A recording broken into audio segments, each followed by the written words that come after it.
When is the best time to have a baby? According to the American Fertility Association, nearly 20% of first-time moms are over the age of 35. Now, that's up from just 1% in 1970.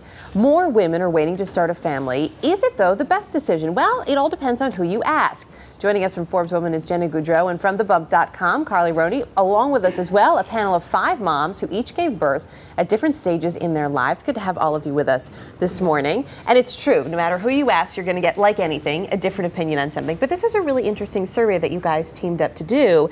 And one of the questions you asked first was the ideal age to become a mother. I think we have the results. 42% said 25 to 29, 34% say 30 to 34. Were you surprised, Carly, at that? Well, I think what's interesting is we all hear how many moms are having babies older. Well, all the moms in this survey were picking the ideal age. Even if they were older, they were saying, you know what, a little bit younger is better. That's what we were most surprised at, that so many of them said this is the sweet spot. Although you can explain, it's understandable why it is. Right. You have time to start on your career, but you have time to have more kids afterwards. And some people would say you might have more energy. Cynthia, you had a baby at 43. Yes. Was that, do you think, looking back now, best age for you, or would you have liked to have been younger? For me and my husband, it was the right time. I got married later on. I got married when I was 39.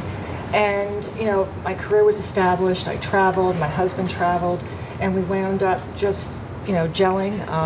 You'd sort of done everything and were ready to move on to the family stage. I have great friends, great family, so we've, traveled. We had great times during the summer, and it was just the right time for my husband and I. And then for you, Danielle, the right time for you, you were 23 when you had your first Correct. baby, number 2 on the way. That's Congratulations. right. Thank you. And you wouldn't change that either, right? No, I wouldn't. My husband and I had been together for 7 years before we got married. We'd been married for a year and a half. It was just the perfect time for us, and now we have all this time to spend with my son and then our future one. So it obviously, so much depends on the situation for each couple. When it comes, though, to, and pretty much all of you are working, whether it's full-time or part-time, but when it comes to going back to work, this is so hard. I think any working parent, but especially for moms, as we all know, to return to work. Why return to work? 60% said it was because they had to. Jenna, is this mainly what you're finding? Is it because of the economy that women feel so much pressure? I have to go back to work?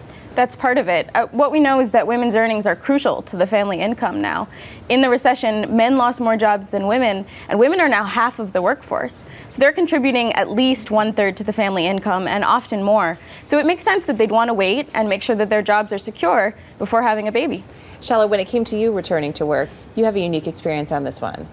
Well, I felt a lot of pressure because a lot of my peers and contemporaries were putting in a lot of extra hours that I couldn't. So I felt every moment really counted when I was there. And do you still feel that way? I feel actually it's interesting. A lot of them are now starting families. So in a way, I've been there, done that, and I can focus a little more.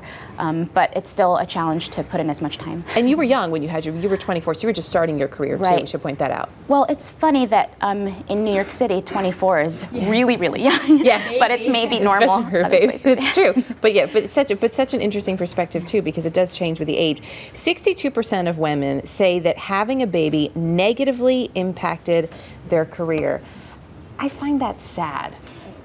That was a very depressing stat we felt, right? Jenna, you have some perspective on that. That's right. Well, there are a few things happening. Workplaces still aren't that supportive, and new moms often feel conflicted feelings. We found that They don't go away as your child gets older. They stay with you. Yes, that's right. 59% of the respondents said that they weren't as interested in work after the new baby. Their priorities had shifted a little bit. And Adina, I know for you, you say in some ways, because of that, maybe you wish you'd done this a little earlier? Yeah, I definitely think it would have been a little easier to have started a little younger in our family journey. But I'm very fortunate, though, that being pregnant had a small effect. Like, I work in very project-driven, and so, in your 3rd trimester, there are certain things you're not going to take on because you won't see them through. But now that I'm back, I've really hit the ground running. I have a wonderful and supportive boss, and I'm lucky that I'm not feeling as conflicted or confined that some women feel. So it's worked out. Well, we should point out you were 35 when you... I was 35 when I gave birth. Yeah.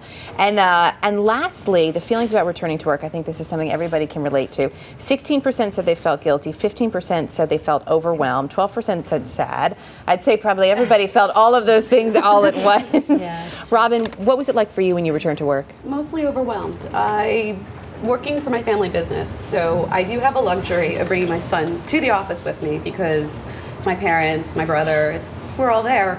But the issue is, how do I balance it? How do I take care of my son and get the work done, and there's more of a responsibility to get your work done when it's your family, when it's your whole family's livelihood. So it's hard. Some days I may be working a full day and I'm working 10 to 6, but I only get 4 hours work done because my baby might be crying and fussing. Right, and you never know what you're going to get, especially when they're little and they can't tell you what they need. It is that balance, which I think is sort of is unfortunately not really achievable, but not in a bad way. It's something that we're all continuing to work on. It's a great survey. Thank you all for joining us this morning with the results. Thanks.